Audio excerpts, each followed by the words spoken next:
You listen to conservative talk radio all Show week. audio. Why don't you try something different for a change? Oh, yeah. The Majority Report Okay. with Sam Cedar is a 5-time award-winning daily left-wing political talk show. We go live every weekday at 11 a.m. Central Time on our YouTube channel. You can find it by searching for the Majority Report. I'll just unmute Zoom audio and show the Zoom. No, Don't worry about.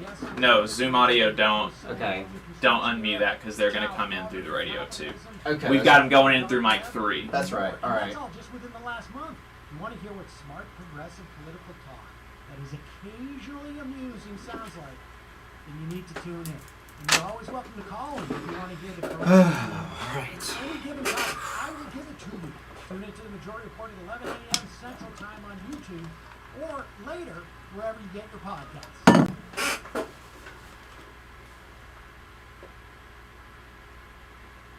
WBNN.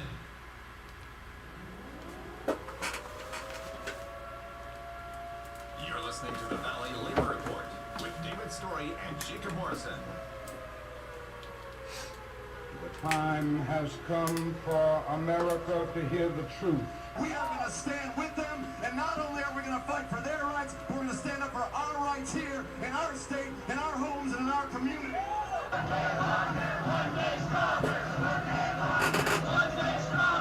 Because the future of labor's rights in the United States of America is not going to be decided in the courts. It's not going to be decided in Congress. It's not going to be decided on talk radio, and it sure is not going to be decided on Fox News.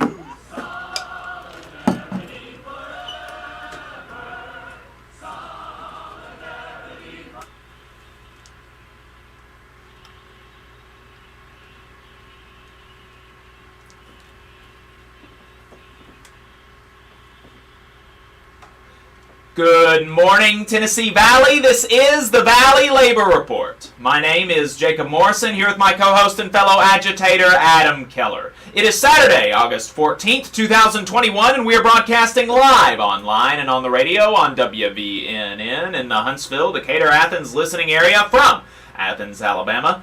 A recording of this program will play tomorrow, Sunday, August 15th. 2021 on the great WGOL in Russellville, Alabama, and Wednesday, August 18th on WHIV in New Orleans, Louisiana. Today we are talking to some student workers in the United Campus Workers, UCW-CWA, about their efforts to organize colleges in the South. We'll be breaking down the new direction of the NLRB, getting you up to date on the latest in Southern labor and in Huntsville. All this on today's Valley Labor Report. If you want to see what we're up to throughout the week and get our snide quips about the news of the day, then you should follow us on social media. We are on Facebook at facebook.com/The Valley Labor Report. We're on Twitter at Labor Reporters. I'm on Twitter at JacobM_AL. If you missed part of the show and you want to go back and watch it later, you can search YouTube for The Valley Labor Report and subscribe to our channel. You can go back and watch the full show there, and we also clip segments and release them throughout the week. We upload the program on more than 11 different podcasting apps, so to see if we are on your listening platform of choice, you can go to thevalleylaborreport.transistor.fm/subscribe, and we've got a website where you can buy our stickers. We are all out of hats now, so you can still go and buy our stickers though at thevalleylaborreport.org, and we want to do a T-shirt drop here in the future, and we think we like the idea of doing some kind of graphic tee with some sort of like labor theme. So if you have any ideas about that, then, let us know. Send us a DM on Twitter or Facebook, whatever you think would look cool. And if we get any cool ideas, we want to commission a local artist to do that for us. And so let us know. We are open to ideas. I've got at least one cool idea that we're bouncing around right now already. So, but more are always welcome. And finally, if you appreciate our work and you want to help us stay on the air, then the best thing that you can do is throw us a few dollars a month on patreon.com/The Valley Labor Report. As you can imagine, businesses don't line up to advertise on a Union Talk radio show, so your support really does help us out. This week, like I said, we are talking to student workers here in the South who are trying to organize a college near you. We're talking to UCW organizer Melanie Barron and student worker Kyle Ashley and Haley Zarnick.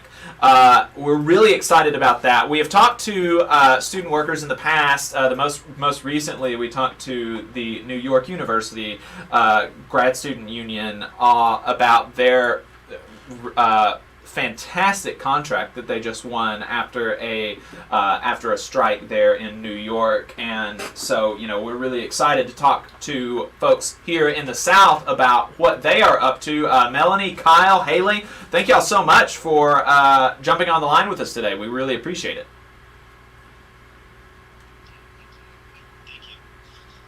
So let's go. We'll just go around the room, so to speak, and have everybody introduce themselves. Kyle, you're a student worker. Can you talk to us about what it is that you do on the campus? And Kyle, you and Haley both are at UA, right, in Tuscaloosa?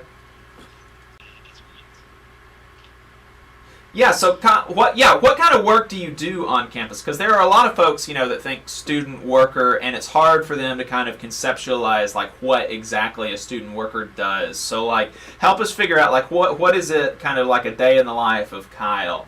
What kind of stuff do you do for the campus?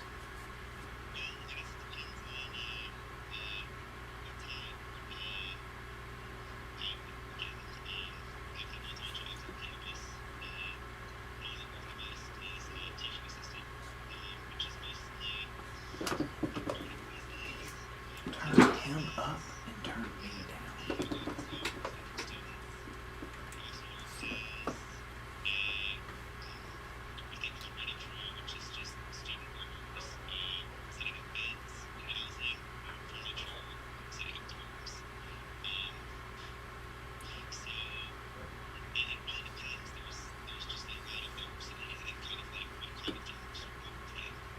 Right. And Haley, what about you?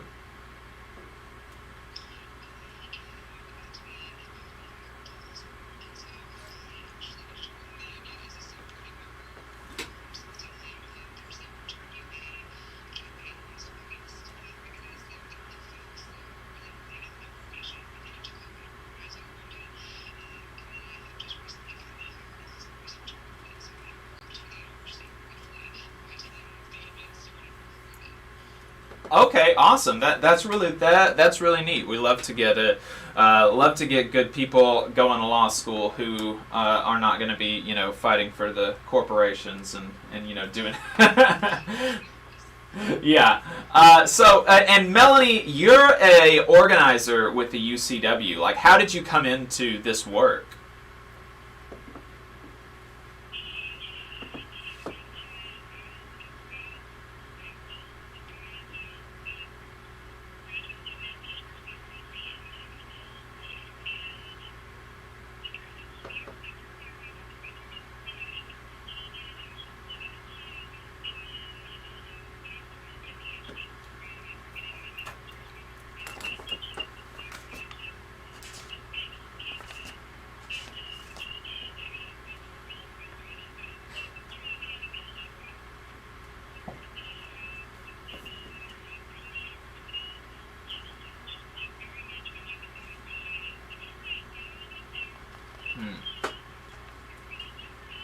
Right.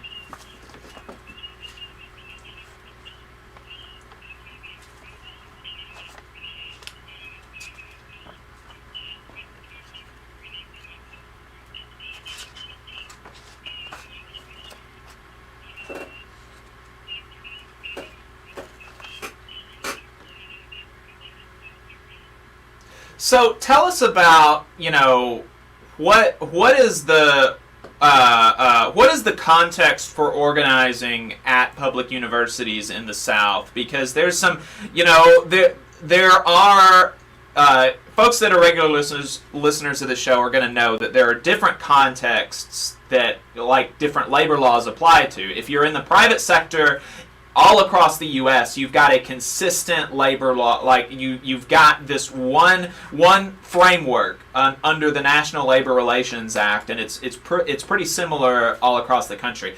And then if you're a federal employee, you work for the federal government. There's a different set for labor law, and then every single state and municipality has the authority to create its own set of labor law and create its own context there.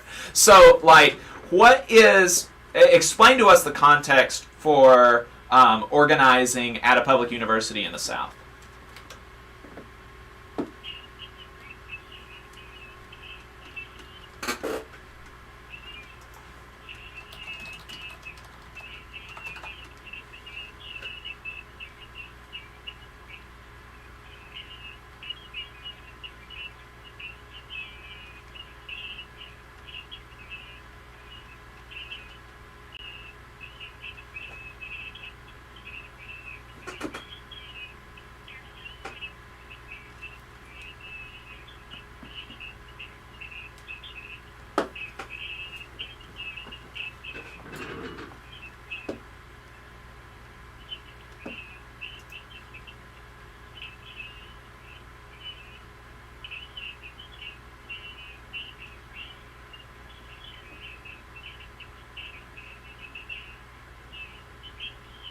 Mm-hmm.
That is, talk to me about how is it that they think that unions are illegal in the context that that they're in. I mean, because I've heard that when I first started doing the show, somebody came up to me I thought unions were illegal just in Alabama at all. Where do you think that misconception comes from?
Right. Yeah, well, there's still a lot of...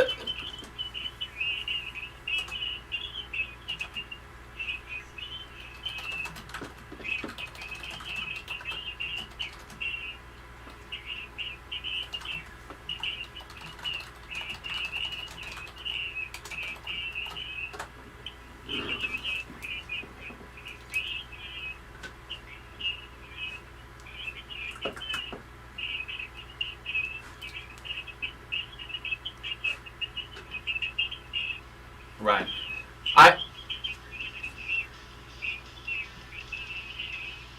Yep. We'll be right back. Sorry. I don't know what's going on.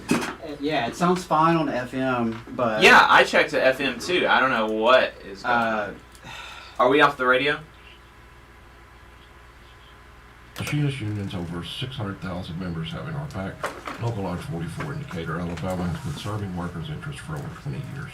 Our members have the best health insurance in the area with zero deductible plans. We set the bar for pay in the area with over $40 an hour rates, consistently averaging the highest non-college degree jobs in the I don't know how it's not. Like, I see it on OBS. yeah, We I can don't do the know, same for dude. you. Together, Because we it remain sounds united, raising our voices Like, for the I don't justice know of the if what- we hadn't gotten those comments, I would have never known. Machinist Union Yeah, is a true 'cause it's Southern like union showing- founded in Atlanta Ah. in 1888. We've been serving members' needs for 132 years. The longevity of our union proves our dedication and loyalty to the working class. The Machinist Union isn't just for machinists. We represent workers in government, healthcare, auto workers, aerospace workers, transportation workers, the defense industry, and woodworking. Our members even build the iconic Harley-Davidson motorcycles. If you're ready to get serious about better benefits and wages, if you want to have a voice in your workplace with over 600,000 members to back you up, call or email us today at 256-286-3704 or organize at iamaw44.org. Here in Huntsville, federal employees are an invaluable part of the nation's defense, offering unmatched expertise in engineering and technology and as stewards of taxpayer dollars. What we ask for in return is to be treated with fairness, dignity, and respect. The American Federation of Government Employees, AFGE Local 1858, is a union of working people looking out for each other, making sure that we're treated right. To inquire about joining or to learn more, call 256-876-4880. WVNN.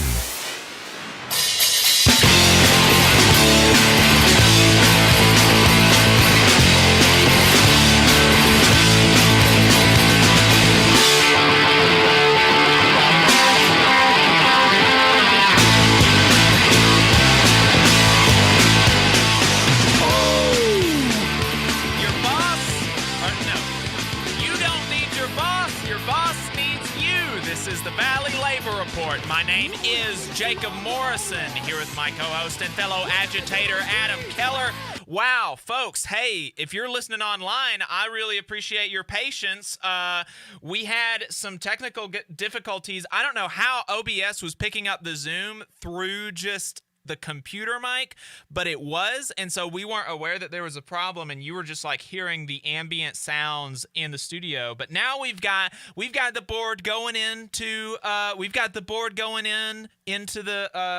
YouTubes and the Facebooks, so everything should be good now, and it's not gonna be like that on the podcast because we're recording from the board on the podcast. So if you're listening online, you'll be able to hear that first segment if you check us out on the podcast or the videos that get clipped and come out later. So sorry about that. Thanks for bearing with us, those of you that are still hanging on. We still got we still got a lot of you saying Mr. Anderson saying my volume is low, so maybe turn me back up because I thought that I was too high because we were picking up volume from the computer, but yeah, so I think we got it fixed now. Yeah, sorry about that, guys. Just a reminder, of course, that neither me or Jacob, we are not radio people. We didn't go to school for this. This is just a labor of love that we do. And like Jacob said, the first segment, if you missed that, it's all okay. You're going to be able to go back because there was some great stuff. I mean, I was captivated listening to Melanie and Kyle and Haley. So thank you for your comments. If you hadn't let us know on social media, we would not have known because Well, I was listening to this awesome interview, so Yeah. thank you, everyone. All right, so Haley and Kyle and Melanie, thank y'all for sticking with us. So talk to us about some of the campaigns that y'all have. Well, actually, Melanie, can you talk to us about some of the campaigns that you had as an organizer? You know, now you're an organizer with UCW, but as like a rank and file student worker, can you talk to us about some of the things that y'all were able to accomplish at University of Tennessee? Yeah, totally.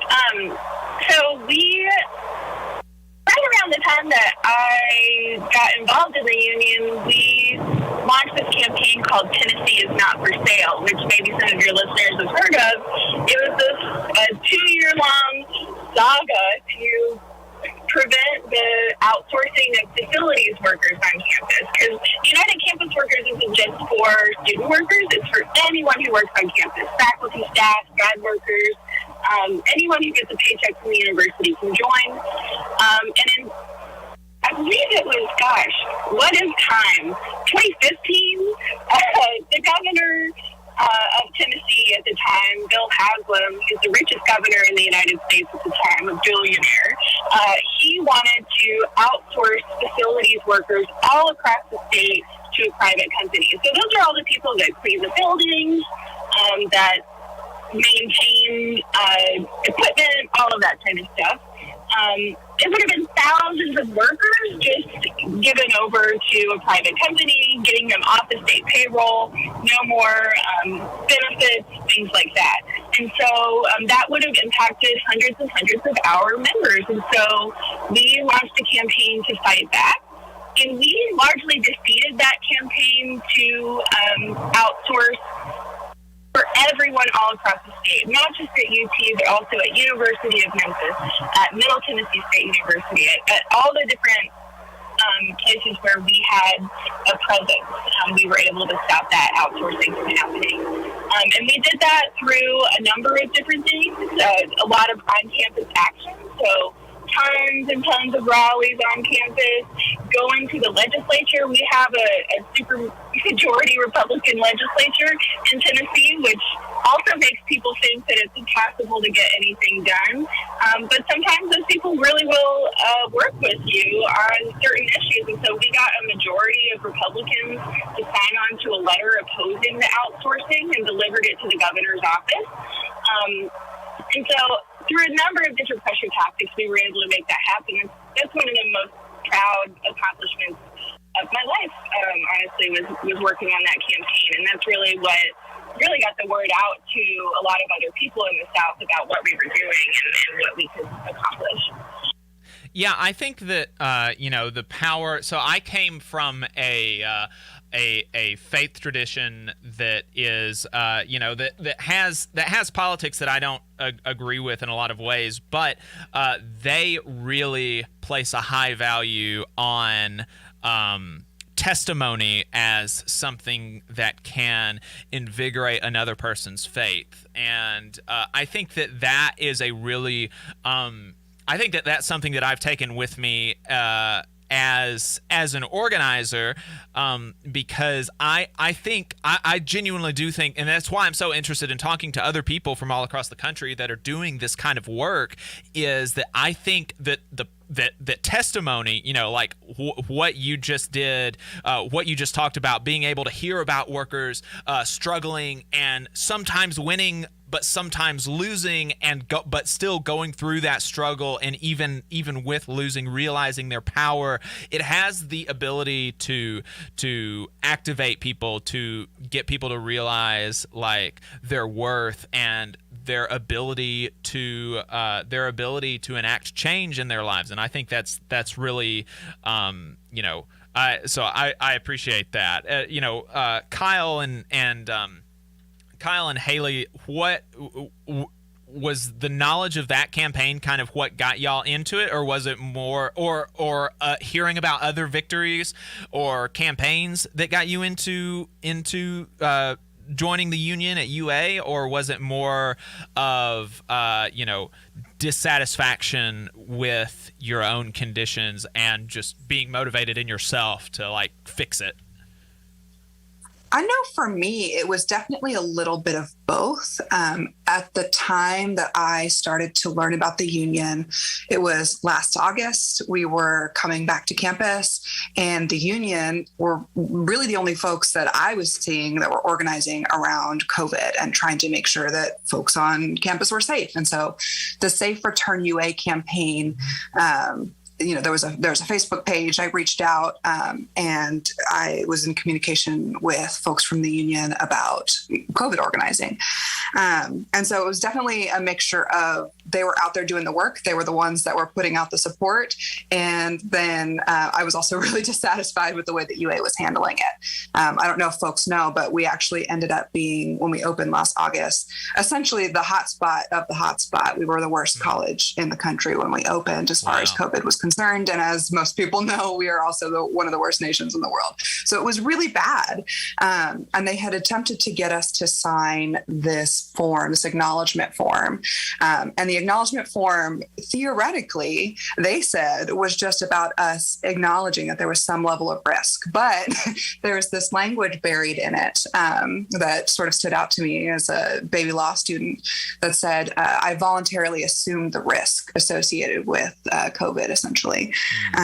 And that really stood out to me. And so that was my first introduction to the union. Was I worked with folks to write an op-ed and get them to change that language. But we're still facing the same conditions, right? Like it still continues, and we're facing probably another August where we're going to go back and be one of the worst campuses in the country.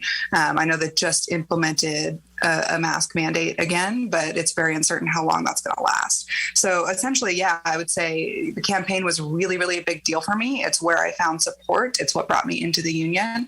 And it continues to be a big deal to me. Do you think that that's going to be the biggest concern for students going back? Well, sorry, we're about to come up on a break, but when we come back to the break, I want to hear what you think the biggest concern is going to be for student workers as they start to come back to school here in a few weeks, and what y'all are going to be doing to what y'all are planning to do to address that. So really looking forward to hearing some more from Haley and Kyle and Melanie with the United Campus Workers. Stay tuned. Huntsville's #1 news, talk, and weather station. WVNN Athens. WVNN FM Trinity. A Cumulus station. It's 10 o'clock.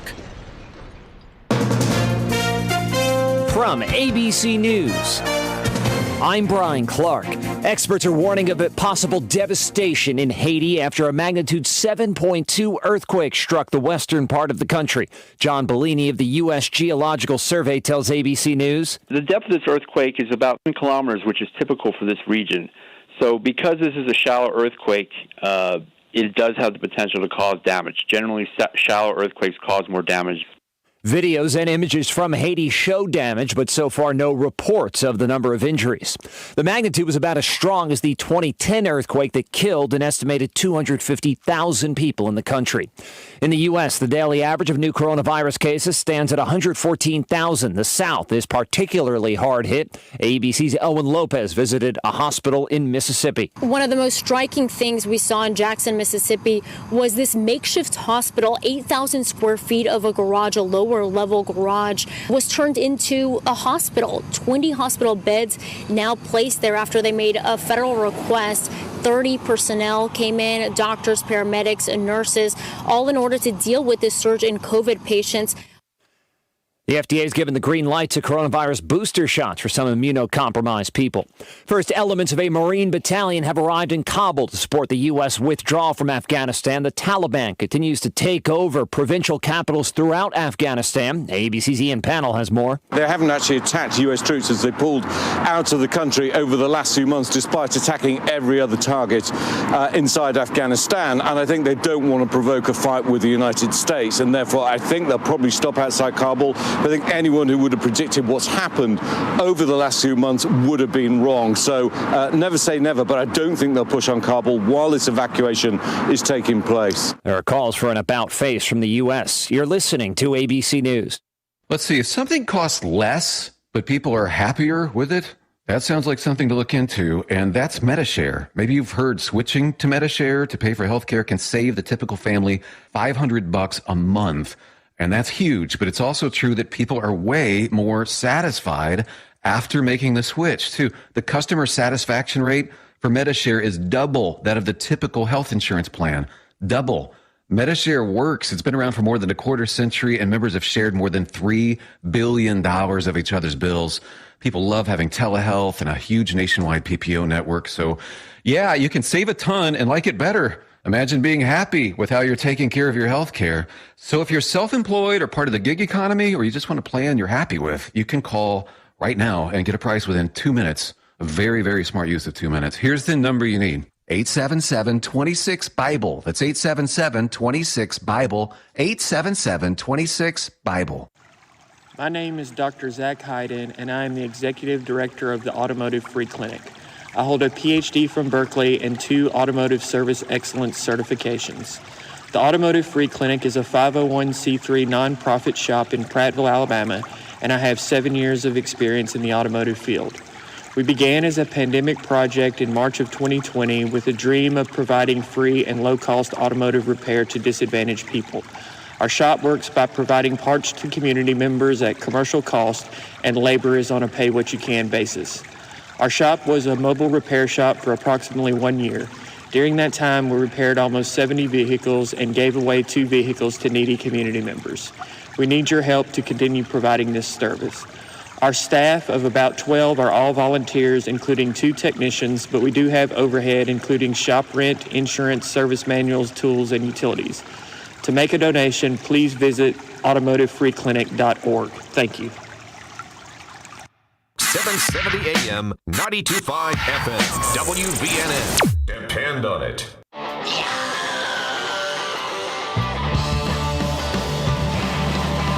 All power to the workers. This is the Valley Labor Report. My name is Jacob Morrison, here with my co-host and fellow agitator, Adam Keller. We are joined by United Campus Workers, student organizers, and staff organizers, Melanie Barron, Kyle Ashley, and Haley Zarnick.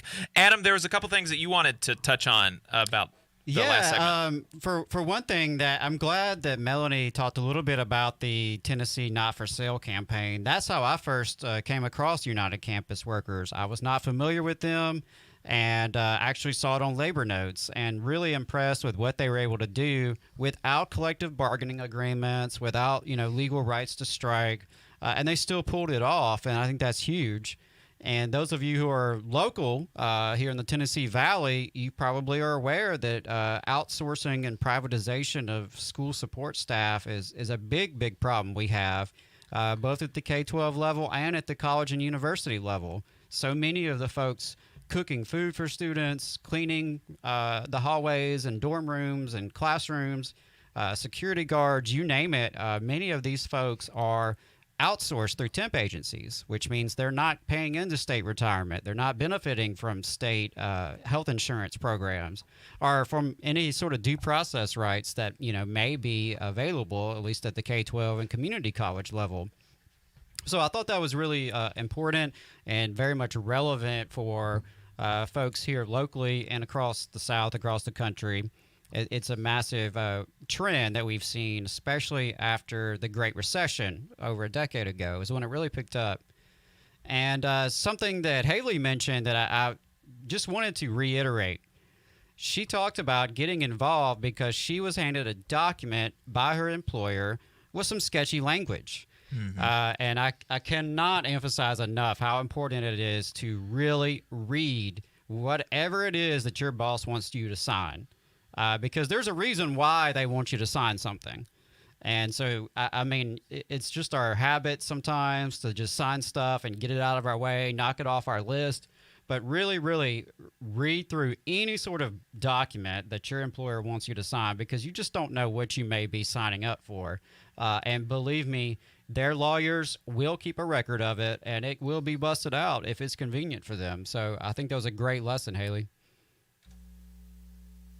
Yeah, and I will add, they essentially talked to press about that once we had started to push back on that language, and they never reached out to me directly, but they told the press, "Oh, it wasn't supposed to be a waiver of any rights. That's not really. I don't know. I haven't talked to legal. I'm not sure that that's what that's supposed to be." I'm like, "No, I'm 100% certain that a lawyer has looked at this form that you're making every student and employee sign. Like, I know that that's true." Oh, yeah. But it was really interesting how they responded to that. They did eventually change the language, but I never heard from them directly. Right. Well, that's awesome. And of course, the employer, wherever they can get away with it, they do not want to give a win publicly to the union. They're never going to admit that it was your pressure, especially when we're in a context like Alabama where there aren't any like collective bargaining stuff set up for public employees. They're going to try everything that they can do to keep workers from realizing that they have the power and that they can change things. But I think that the presentation of the facts and the timeline it's pretty obvious what the catalyst was for the change. So Kyle, what do you think the we were talking about the how UA was one of the vectors for transmission last year, and there's some worry about COVID going into this year. Do you feel like that's going to be one of the biggest things on the mind of student workers as they come back to the classroom, or do you think it's going to be some other stuff like pay and benefits and things like that? Well, I think COVID will be a big one. If you look around state numbers, we're on pace to break the previous record for COVID cases per day. We're at January levels right now. And not to mention that move-in started last week with sororities and Rush, and that's just a prime opportunity for spread. You have parents, you have students from all over the country and all over Alabama. There's also, issues with pay and healthcare. We're starting a campaign, which was our first campaign before we had to switch gears because of COVID, about greater access to healthcare for workers around campus, especially like adjunct faculty. But yeah, there's a tons of things coming down the pipeline, and each one of these things is complicated by COVID. Right. So I would say yes, COVID is probably the biggest thing, but also just the side effects of COVID, like the complications that are brought around with COVID. What do you think? As much as you can say, what are the plans of the UCW down at UA to attack these issues? COVID, the pay, everything. What's the plan going forward? So for us, we one of our strongest campaigns originally was Safe Return. And so perhaps there is a little bit of return to that. I think what most faculty workers are really concerned about, though, is lack of transparency from faculty, especially regarding to forms of classes. Like there's in-person classes, but there is kind of like this notion going around that you should be ready just in case you have to switch to a visual format, but that takes a lot of work, a lot of labor, a lot of effort. Right. And so I guess the first steps is just demanding kind of transparency on what the semester is intended to look like, and what exactly is expected, and what they want, and whether that is feasible or fair to workers around campus. Right. Yeah, Adam, I think you had a question for them about that, didn't you? Well, yeah, I just wanted to see if you guys, and whoever feels best to answer this, go ahead. But I just wanted to learn a little bit more about UCW in Alabama. Obviously, we know you guys are working hard in Tuscaloosa at the University of Alabama, but do y'all, to the extent you feel comfortable sharing, do y'all have a presence in other places in Alabama, other colleges and universities? And just kind of tell us a little bit about what's UCW's plans moving forward to really build worker power here in the state of Alabama. I'm happy to jump in here. We have active committees at UI Tuscaloosa and now also at Auburn University. And at Auburn University, the first campaign there is really a push for $15 an hour. And so we're talking to as many staff and other workers on campus. We're launching a postcard campaign, so we're working to get a majority of staff to sign on to a pledge card that says they support $15 an hour, and we'll be delivering that to the administration once we hit that target. So just organizing around that. We have a couple of committees in development that are not yet public at different universities in Alabama. So if you're listening and you think, wow, I would love to have a union on my campus, we want to talk to you. And the way to really get started is to reach out and talk, but also start thinking about who are the other coworkers that you know that would be down to do something like this, and start building a committee. That's where all this comes from, is like just workers building up committees and growing those committees as much as you can, starting with personal networks and then going through and getting really systematic about going bigger once you've got your feet underneath you. So that's what we're working on in several different places, and that's what we've got active in public in Tuscaloosa and Auburn right now. When we talk to other union organizers, that's one of the first things that they say as well is when presented with like, I want to start a union, what do I need to do? What are the first steps? The first step is always, talk to your coworkers. And that's, that's a pretty kind of basic thing, but that it really is important to be connected to your fellow workers, to understand their needs and concerns and what is going to motivate them, maybe what's not going to motivate them, and try to answer their needs in conjunction with answering your own needs as a worker organizer, and as an external organizer. Obviously, it's important to center the needs of the actual folks that you're trying to organize, and so that's always good advice. That's always good when I hear folks reiterate that, and that kind of beats in that. Yeah, this is an important thing, that that having the conversations, having those relationships. You can't have a union without it. Yeah, I think that's just so exciting to hear that there's such a real need for organizing on college and university campuses here in Alabama. And we have a whole lot right here in our FM listening area. UAH, Alabama A&M, Drake State, Calhoun Community College, University of North Alabama. There are thousands of workers, both professors and other teachers and other support staff workers, who really, really could benefit from some organizing. They need that, and I think it's really exciting to hear that United Campus Workers is here in Alabama. They are doing some good work and building the program, so that's awesome. Yep. Melanie, to wrap us up, where can people find UCW? So we are on social media, obviously, so Facebook, Twitter, UCWAL, and then you can go to ucwal.org. You can also learn more about United Campus Workers across the country by visiting unitedcampusworkers.org. Thanks, Melanie. You're listening to the Valley Labor Report with David Story and Jacob Morrison. The Valley Labor Report is also supported by listeners like you.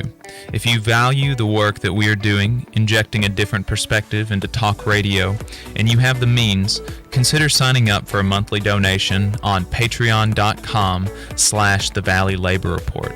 Again, that's patreon.com/The Valley Labor Report to support our work and keep us on the air. If you're looking for contractors with lower than average EMR and TRIR, if you need to supplement a workforce at any level for any amount of time, if you need iron workers that come trained and certified at no extra cost, or if you need workers from superintendent down to general laborer and you're looking to start work on a project, or you're unhappy with your current contractor situation, you need to call my friend Jeb Miles with the Iron Workers Local 477. They only work with the best in the business, vetted contractors, and can do all kinds of jobs from roofing to steel and bridge erection, from welding to heavy rigging, from structural repairs to machinery alignment, and much more. They supply manpower on 4 of the 5 largest projects in North Alabama, so you know they're legit. If you need good quality, safe, efficient, diligent, and knowledgeable workers on your job, then you need the Iron Workers Local 477. Call Jeb Miles at 256-383-3334. That's 256-383-3334, or via email at local477@bellsouth.net, and make sure you tell them that you heard about them on the Valley Labor Report. Stay informed and entertained all day long. Only on WVNN. You call the principal, J-Rig, answer up. You call the fire, answer up. You call the principal, J-Rig, answer up. You call the fire. Well, go to labor. This is the Valley Labor Report. My name is Jacob Morrison, here with my co-host and fellow agitator, Adam Keller. We just wrapped up an interview with some folks in the United Campus Workers. If you want to see that interview, then you should subscribe to us on YouTube, subscribe to us on your listening platform of choice, and that'll be up as a clip and as a podcast in the coming weeks. So we are going to jump right into what happened in the last couple of weeks in Southern labor, because there's a lot of stuff that's been going on. So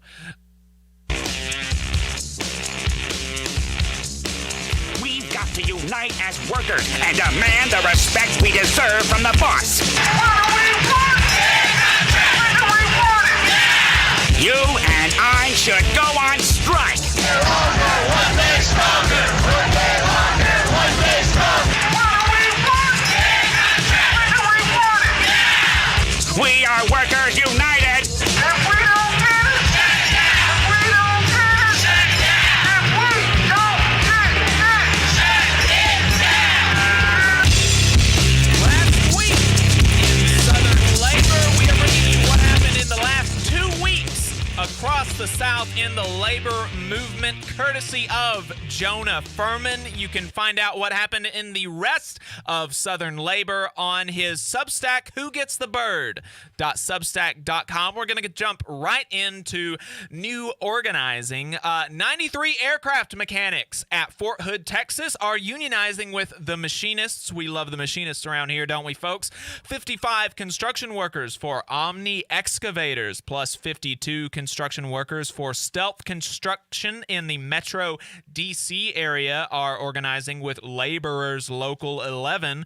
32 workers for Lattimore Materials at a limestone quarry in Stringtown, Oklahoma, which is located on Reba McIntyre Road. Jonah thinks it's very important that readers know that. They are organizing with the Operating Engineers Local 627. 19 security guards at the Sanderson Farms poultry plant in Palestine, Texas are joining SPFPA. 11 stationary engineers at a LSU health facility in New Orleans are unionizing with Plumbers Local 60. 74 mechanics and clerks in Jacksonville, North Carolina for Vertex Aerospace are organizing with the Machinists. 70 drivers for U.S. Foods out of Morgantown, North Carolina are unionizing with Teamsters Local 391, and 5 U.S. Foods drivers based in Charlotte, North Carolina are joining Teamsters Local 509. We love to see organizing in North Carolina. North Carolina actually has the lowest union density rate in the entire United States. So we love seeing workers organize there, that's for sure. There were a few NLRB wins. I think that this one you could count as an NLRB win, which is that an NLRB agent recommended the RWDSU election in Bessemer, Alabama be rerun after finding that Amazon violated labor law and installed a mailbox at the warehouse in contravention to the election agreement. It's just a recommendation and can and will be appealed by the company. Plus, it has to be approved by higher-ups at the board, but observers say a rerun is likely if the union pursues it.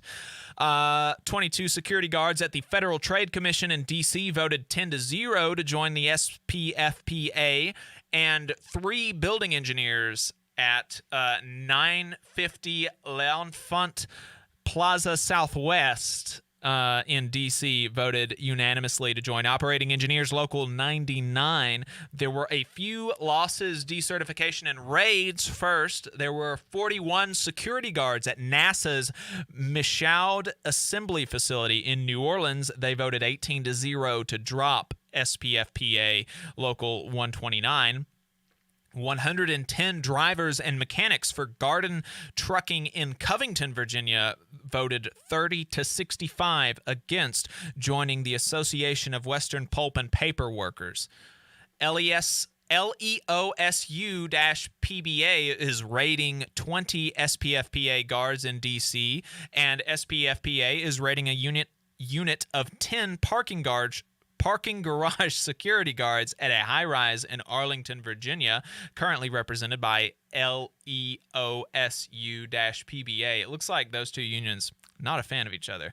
That's what I'm gathering. And this one kind of strikes me as a surprise because generally you don't see raids outside of security guard unions. UFCW Local 1996 appears to have filed a raid to raid a unit of 47 workers at Pepsi in Macon, Georgia, currently represented by the Teamsters Local 528. There can be legitimate reasons to want to change your representation, and not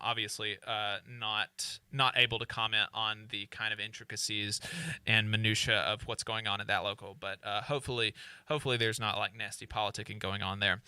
For strikes and bargaining, the mainstream media broke its months-long silence on the coal miners' strike at Warrior Met in Brookwood, Alabama, with ABC airing a segment on the fight. That's really cool. Jacobin also published an overview of the strike as more than 1,000 miners and supporters rallied in Brookwood. In labor notes, Luis Feliz Leon, a friend of the show, has another piece on the UMWA strike at Warrior Met. The union has pointed out that, and we mentioned this before, that through the contract concessions over the past 5 years, the workers have functionally given the company $1.1 billion in pay, benefits, time off, and so forth. It's just amazing. It's insane. Absolutely insane. 20 barbers at Fort Lee, Virginia are still on strike with Laborers Local 572 since the 4th of July as contractor Sheffield cut their pay while raising haircut prices. If this strike continues, I want to talk to these guys. You don't often see barbers going on strike. That's something interesting. In what could be considered the first K-12 job action of the new school year, some teachers in East Baton Rouge, Louisiana, Louisiana refused to attend in-person professional development sessions due to the spread of the Delta COVID variant. In Orange County, Florida, 750 more teachers resigned in the past school year than in the previous one, and more continue to leave as COVID spreads, and the union and the district are at an impasse in bargaining over a pay dispute. I mean, we're all the time talking about a teacher shortage, and there's a pretty simple way to fix that, folks. Pretty simple way.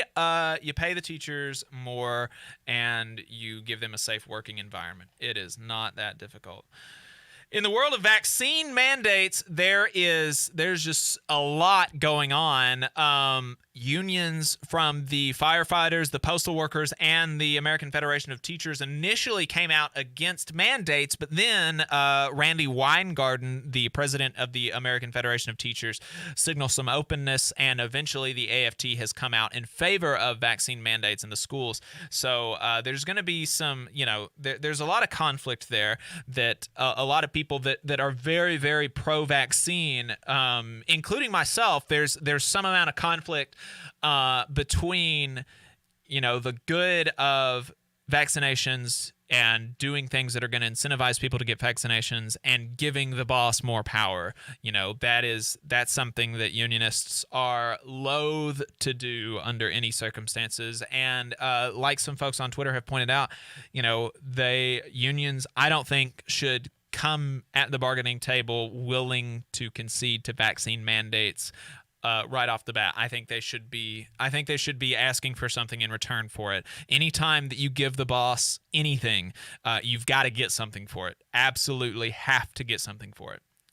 In Nashville, Musicians Local 257 has ratified a contract that includes a pay cut, then a reversal of that pay cut, and then an increase, which theoretically, I'm not sure what all that, but ultimately it looks like they got a pay raise that should keep them on pace with pre-pandemic wage gains with help from a venue bailout. So that's good to hear.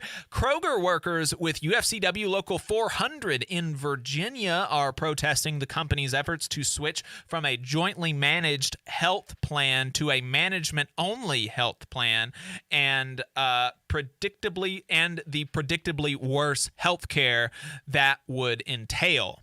The Morgantown, West Virginia Mylan pharmaceutical plant has officially closed as of July 31st, turning 1,400 jobs, 800 of which were Steelworkers Local 8957 union jobs, into just 70 as workers decommission the plant. That's a disgrace. Yeah. Teachers and principals in Florida got a $1,000 bonus check. And while that might seem like a meager premium for exposing yourself to COVID, thousands of K-12 workers didn't even get that. So now the unions are negotiating for those who were left out. There is some interesting internal union politics, and this is one that I'm really excited for. The IFPTE has a new president, Matthew Biggs, and a new international secretary-treasurer, Gay Henson. Longtime listeners of the show may remember Gay Henson as the president of the Valley-wide TVA Engineering Association, who we talked to about this time last year a few times during the TVA outsourcing fight, where they were trying to contract out to a foreign company IT jobs that TVA management admitted there were no job performance issues and there was no guarantee or even a proposal to save taxpayer dollars through this outsourcing deal that they were trying to go through. Gay Henson and others fought vigorously against that, and they won. Very excited for my sister Gay Henson out of Tennessee to be the international president for IFPT. Really looking forward to seeing what she does. In politics and legislation, the Texas AFL-CIO is endorsing a series of recommendations to transition to a clean energy economy. We aren't quite there yet, but this is yet another serious crack in the idea that fossil fuel worker organizations will never support a Green New Deal or something like it.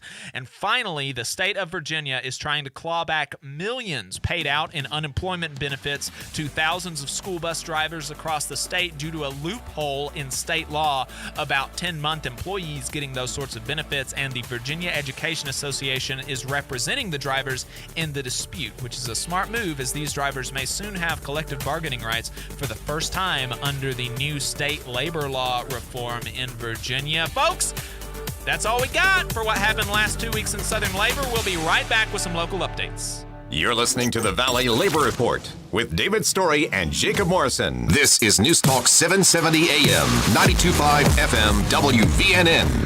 News starts now. Officials in Haiti confirming multiple casualties and injuries after a magnitude 7.2 earthquake struck the Caribbean nation this morning. Pictures coming in over the internet do show some damage, so I wouldn't be surprised if we see a lot more. The epicenter about 80 miles west of the capital, Port-au-Prince. A magnitude 7.2 in this region can cause structures to collapse. It's typical for unreinforced concrete or brick structures to have significant damage, or at least the potential for significant damage. A similar-sized earthquake closer to the capital rocked Haiti in 2010, killing 220,000 people and causing widespread destruction. But this quake further from population centers. Today's quake is farther away from Port-au-Prince because it's not as close to the city, so there will be less population. And images posted to social media this morning showing significant damage, but we're getting initial reports that the Port-au-Prince airport seems to be operational. I'm Dave Packer, ABC News. The Valley Labor Report is also supported by listeners like you. If you value the work that we are doing, injecting a different perspective into talk radio, and you have the means, consider signing up for a monthly donation on patreon.com/The Valley Labor Report. Again, that's patreon.com/The Valley Labor Report to support our work and keep us on the air. You have questions. We have answers. News Talk 770 AM, 92.5 FM, WVNN. Depend on it. WVNN. Depend on it. Put it there, boy, and we'll show these fascists what a couple of hillbillies can do.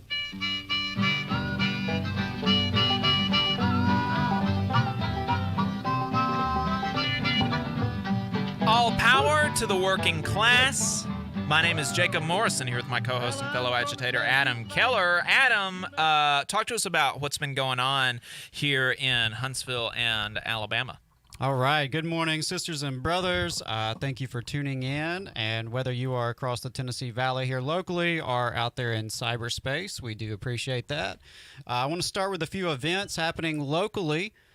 Sluice Fest is happening this weekend, starting today, August 14th at 4 p.m., running through 1 a.m., and tomorrow, August 15th, 4 p.m. through midnight.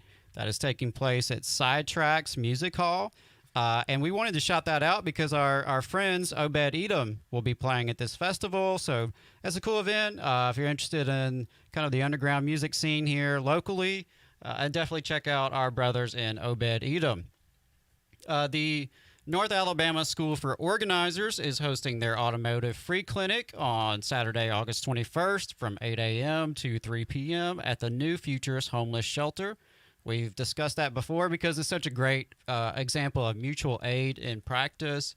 They will be offering oil changes, light repairs, and maintenance education geared towards the poor and to the homeless, and they are still certainly in need of volunteers and donations. Last I checked, I think they were really hoping some folks with Spanish language skills could help them out. So definitely look them up, North Alabama School for Organizers. We got a chance to collaborate with them this week and broadcast their fireside chat with Sister Catherine Herford. I thought it was very informative and really dig what they're up to.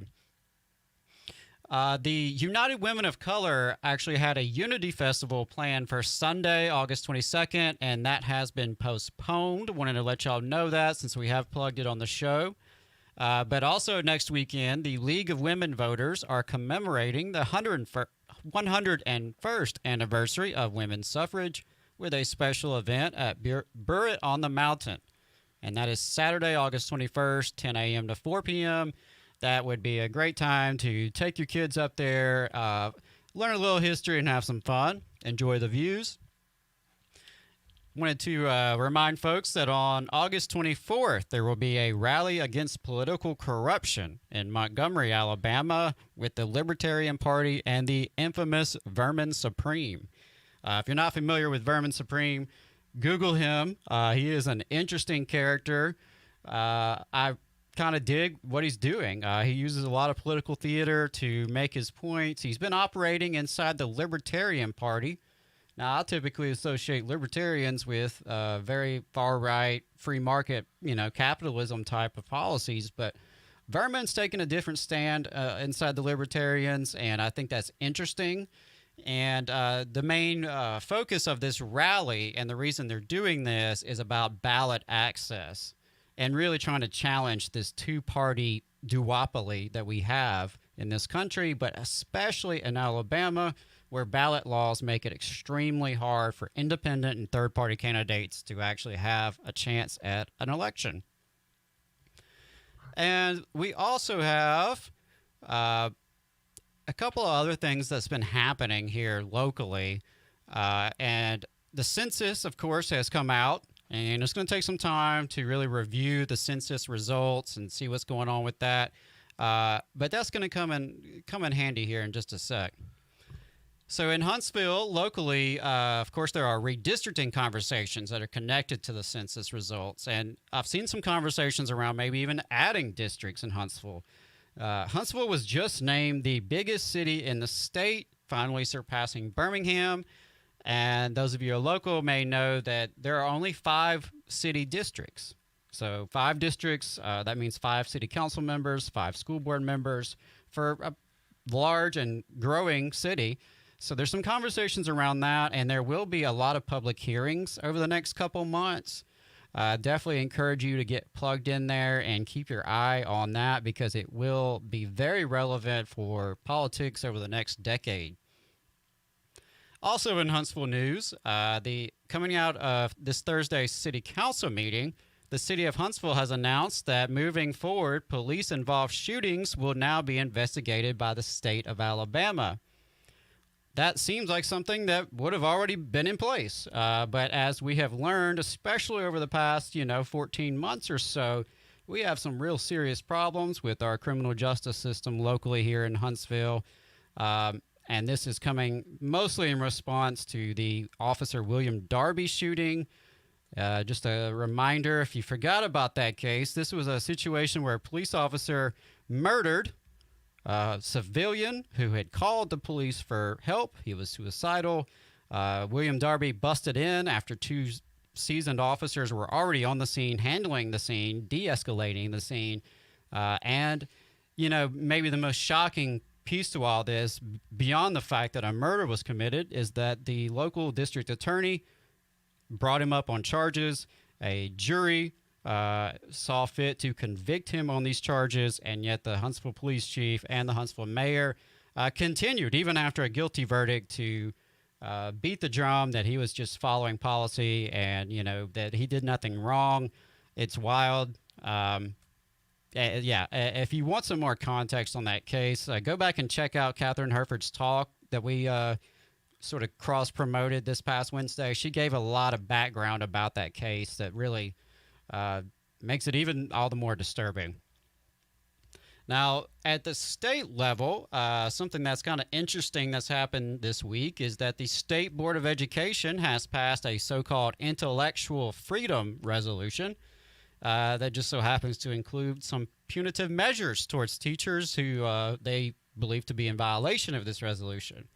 And really what this is about is pandering to the anti-critical race theory hysteria that has been pushed by right-wing media and promoted by groups like the Alabama Tea Party, which in this case specifically called the Eagle Forum.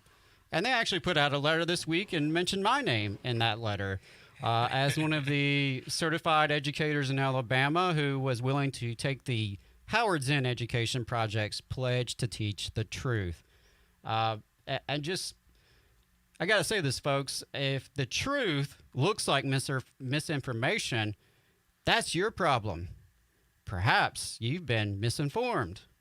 So that kind of pandering will continue. It appears to be holding a little bit stronger than maybe the last few controversies around Dr. Seuss and Mr. Potato Head. Danny Crawford, the state rep for House District 5, which Athens and Limestone County is part of House District 5. So right here in this station, our state representative has already pre-filed legislation about critical race theory. Leave it to the Alabama GOP to fight imaginary battles that really, and try to solve problems that don't even exist. But the sad thing to me is that it's going to intimidate teachers, especially in the social sciences and literature, fine arts. It's going to intimidate them and try to discourage honest, authentic conversations about our country's history and about the roles in which race has always played a role in our country's history and the way it still exists today. If you want to be a responsible citizen and a responsible member of your community, part of that is being able to know and understand the past so that you can analyze the present to build a better future.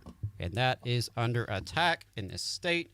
So while the state board is worrying about that, districts across the Tennessee Valley and all over Alabama are having to implement masking policies as COVID runs wild in our school buildings and, of course, throughout our communities, especially with the Delta variant. Just this morning, I was on the news and saw in Florida, Broward County, there's a lot going on there where multiple teachers have died as they are getting ready to start school. And, it's just sad that's the priority of some of our state leaders in education.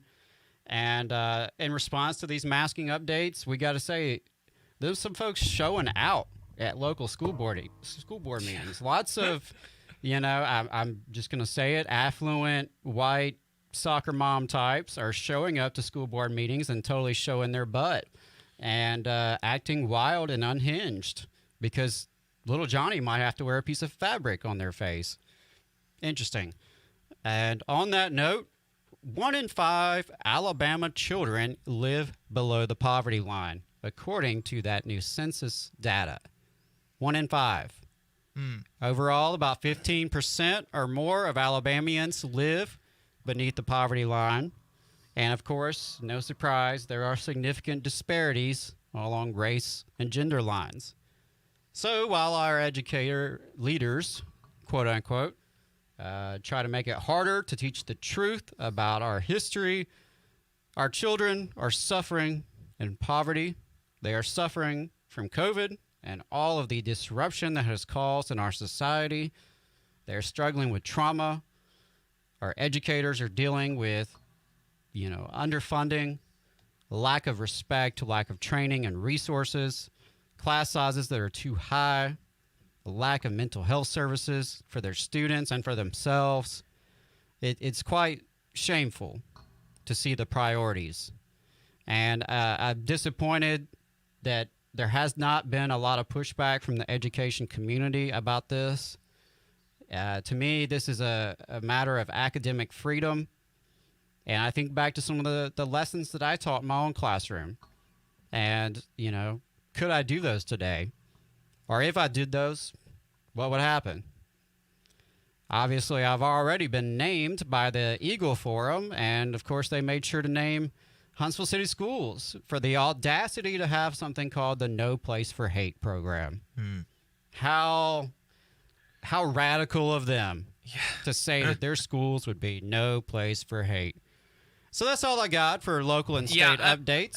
I mean, that juxtaposition, and I'm sure that was on purpose, but between like all these people being irate and showing up to city council meetings because their children might have to wear masks. And, look, I mean, it's one thing to go and register your displeasure about that policy, and then that's fine. And I can understand the argument that it's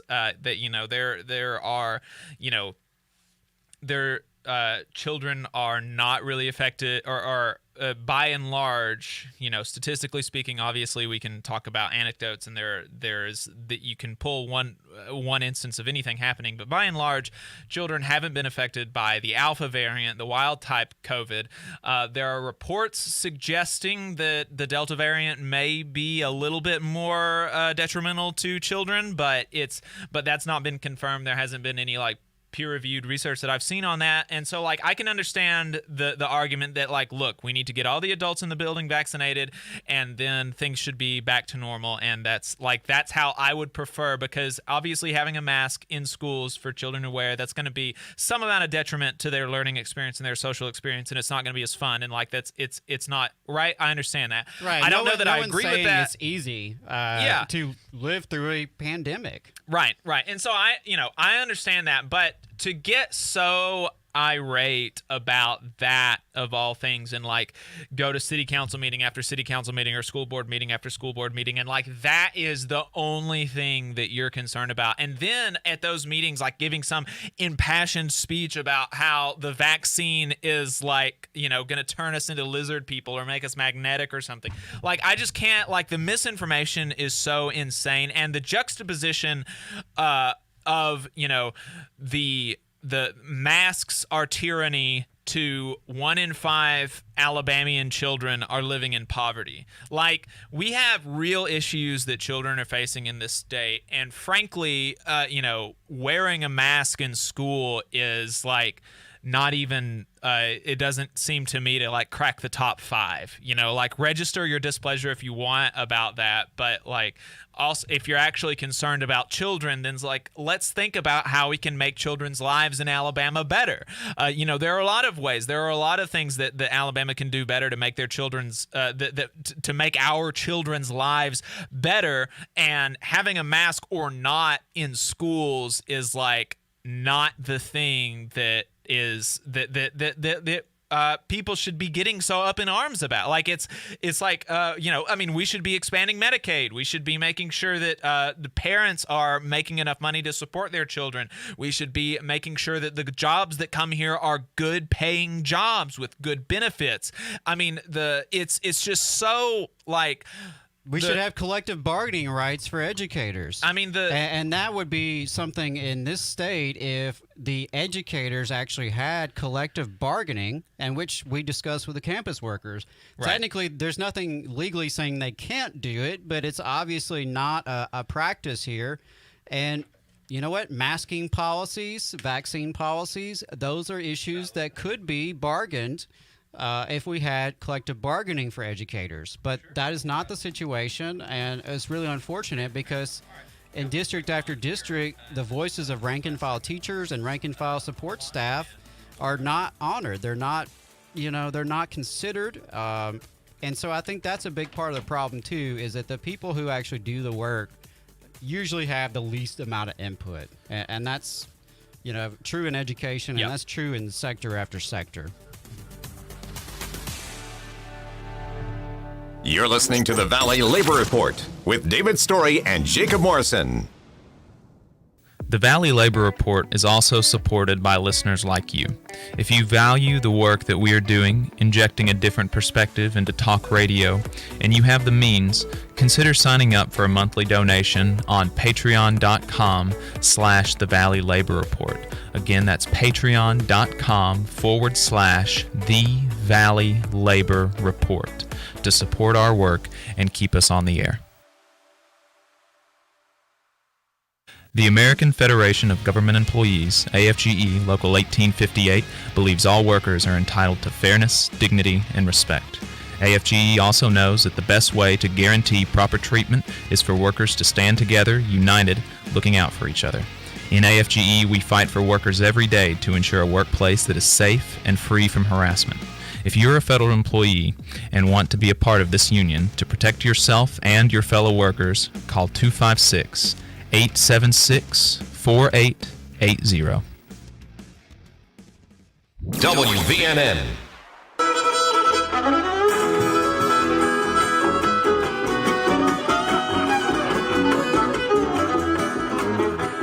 Alabama's only union talk radio show. This is the Valley Labor Report. My name is Jacob Morrison, here with my co-host Adam Keller. We've got a caller on the line, but really quick before we go to the caller, I want to make sure that people hear about this because it's an important thing that's happened in our country. The Biden administration just was able to get through their appointment of the general counsel for the National Labor Relations Board, Jennifer Abruzza. She was confirmed to the general counsel along party lines. Not a single Republican voted for her, which is insane. And I think, look, we're obviously, we talk bad about Democrats, but, there's a difference, right? There's a difference. And so she just released her memo talking about where the direction and the types of cases that she wants to take up, that she wants the National Labor Relations Board to take up and overturn. And we had, maybe about this time last year again, we had a conversation with Paul Prescott. He is with the Philadelphia Federation of Teachers. He wrote an article for Labor Notes about some of the Trump administration's National Labor Relations Board, some of their rulings that were really anti-worker and some of the precedents that they set that were really anti-worker. So I would direct you to that article that he wrote, that video that we did with him, and Abruzza's memo as newly confirmed general counsel of the National Labor Relations Board has laid out things that she is going to be looking to overturn, which is most of the Trump era decisions, and as well as she is taking a look at some long dormant cases, namely including the Joy Silk doctrine, which is really, really interesting. I want to direct everybody to Brandon Magner's Substack, Labor Law Light. That's spelled Lite. On Substack, because he really dives deep into this, and it's really interesting. So just a super quick overview, dating back to 1949, Joy Silk held that, this is the doctrine, the Joy Silk doctrine held that if an employer was presented with a union's request for recognition and the employer did not possess a good faith doubt as to the union's majority status when it refused to recognize a union, an employer was said to have violated Section 8A5 of the National Labor Relations Act and be ordered to bargain with the union. An employer, and if they were granted to have a good faith doubt and then they broke the law, that was overturned, and then they had to bargain with the union. And this is pretty simple, because currently the law just basically assumes that the union is lying and assumes that the union or that the employer has a good faith doubt, and there's no reason to assume that. There's absolutely no reason to assume that, and the punishment for breaking the law over the course of a union election is really common sense, because look, if an employer has a good faith doubt as to the union's majority status, they don't need to break the law. They just need to have an election, and you can do that, and this allows for that. But you've got to have, if a union comes up to you with saying that they've got a majority representation and they've got a independent party looking at the authorization cards, and you don't have a good faith doubt, then you can't force workers to go through, an anti-union barrage of nonsense if they've already made the decision. Because ultimately, unions are about worker self-organization. They're not about the bosses coming in and telling workers what they can and can't do. And the New York Times, funnily enough, speaking of, not being shills for like liberal establishment, the New York Times, as an employer, just made the case for why this is important, because it was reported out by the Daily Beast that they accidentally sent out one of their anti-union talking points to a union organizer for the New York Times tech workers, and talking about their strategy to try to break up the union. And it was clear that this was bad faith, but under current law, the Times management is allowed to barrel ahead to an election regardless of the fact that they know the union enjoys majority support, even if management's intent is solely to stall an attempt to undermine the union. Under Joy Silk, the management's lack of good faith doubt about the union's majority status means that it is required to bargain with the union, regardless of whether there has been election to certify that majority. And the New York Times potential unlawful conduct in the interim is merely icing on the cake. So that's really important stuff. Check out Brandon Magner's Substack. We've got a caller on the line, Dan from Madison, wanted to talk with us. Dan, how's it going, brother? Very well, thanks. Thanks for the show. I've got a question for you, and a couple statements, all COVID related. Sure. The illegal aliens that are coming over the border, are each one of them being tested? I don't think so. That's not my understanding. Okay, well, you must agree with me. It's important to test each one, and they're not being tested, so that's not good. Yeah, I think that as people come in to, I think that it would absolutely be good to make sure that everybody in the country has free testing available, and that we're doing that on a large basis, wide scale. Absolutely. Thank you. I think we're both in agreement on that. So my other question is the COVID virus, did it come from a lab in Wuhan? I'm not sure. There's evidence to suggest that it did and it didn't.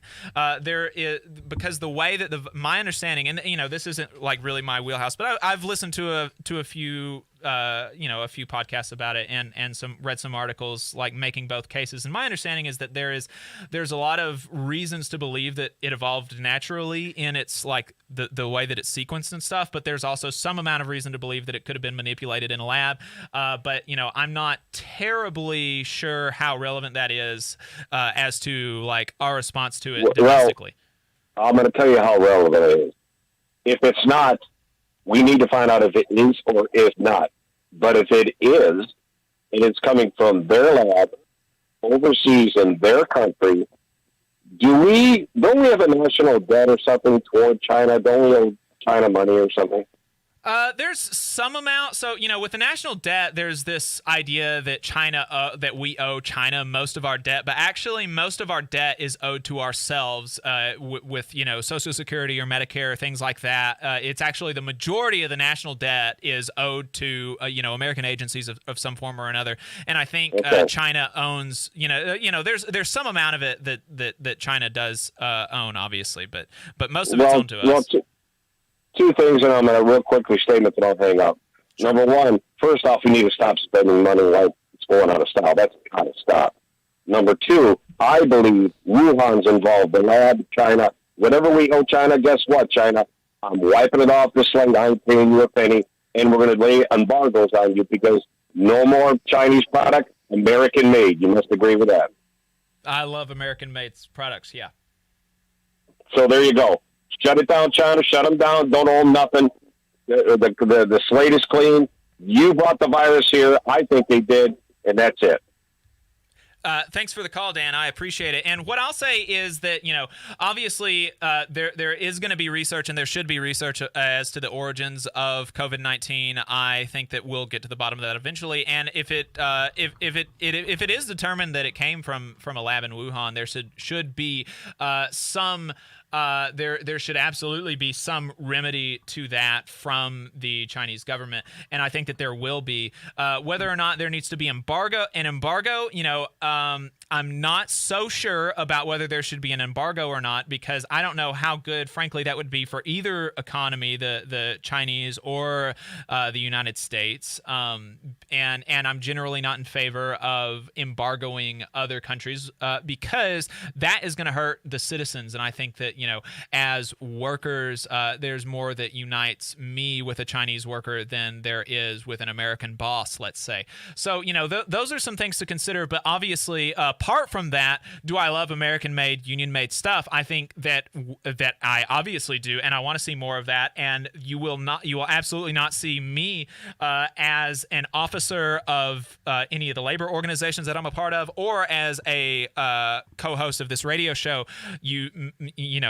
Create any merchandise or anything like that is not American and union made. All of our stuff has union bugs on it, and we're very proud of that. Made here in America. And I think the important thing is to make sure that workers all around the world have good labor standards. And so when we create trade deals and things like that, we need to try to raise other workers up so that American workers don't have to compete with like slave-like conditions and things like that.